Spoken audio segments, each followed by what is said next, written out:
রায় পেয়ে সন্তুষ্ট। আমি আজকে 6 বছর যাবৎ মেয়ের লাশ কাঁধে নিয়ে ঘুরতেছি যাতে একটা রায় পাই। আমার স্বামী একটা অসুস্থ মানুষ ছিল, এখন একটু সুস্থ হয়েছে, সিএনজি চালায়।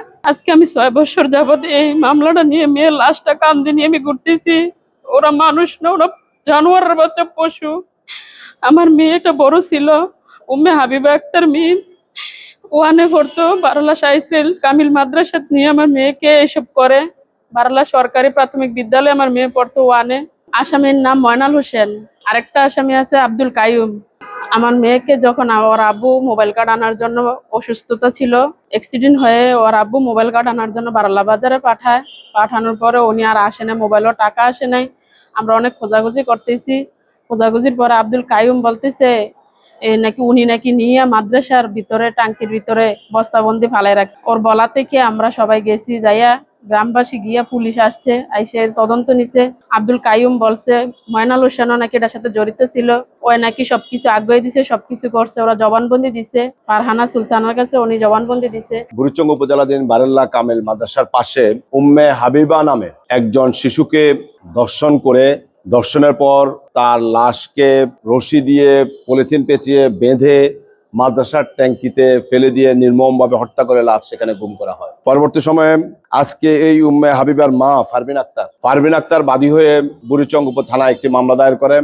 মামলা দায়েরের পর সেখানে আসামিদেরকে গ্রেপ্তার করা হয়। আসামিদের দেখানো মতে লাশ উদ্ধার করা হয় এবং যেই রশি এবং পলিথিন পেঁচিয়ে লাশ গুম করা হয়েছে বাথরুমের ট্যাঙ্কিতে, সেই রশি এবং লাশগুলো সেখান থেকে উদ্ধার করা হয়। পরবর্তীতে পুলিশ তদন্ত করে চার্জশিট প্রদান করেছে, 2 জনকে আসামি করে চার্জশিট প্রদান করেছে। একজন শিশুর বিচারটি শিশু আদালতে চলছে, আর আরেকজন অ্যাডাল্ট হওয়াতে নবগঠিত শিশু সহিংসতা দমন ট্রাইব্যুনালে তার বিচার কাজ চলে। সেখানে রাষ্ট্রপক্ষ সর্বমোট 17 জন সাক্ষী আদালতে উপস্থাপন করেছে।